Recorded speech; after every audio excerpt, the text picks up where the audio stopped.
Hello, everyone. Do you ever wonder why people say God bless you when someone sneezes? Well, there are several possible origins, and they combine both religious belief and historical custom. So let's start with the Bible.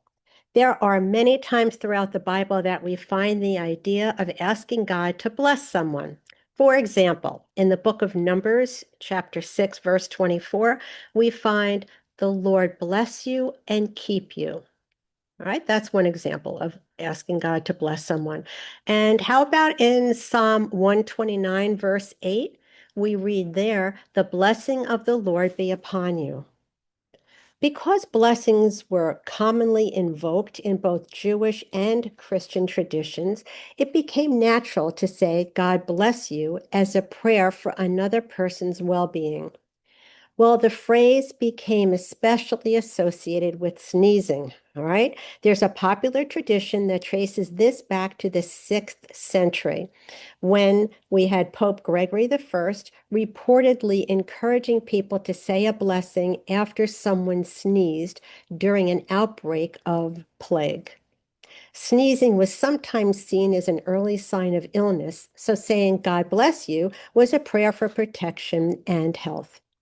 Also, in ancient times, some people believed that sneezing could do a few things. Maybe it would make the soul leave the body, or it could leave a person vulnerable to evil spirits, like you sneeze out, and so now the evil spirit can come in, or it could signal the onset of a serious disease. A blessing then was thought to offer divine protection. Today, most people who say God bless you after a sneeze are simply being polite.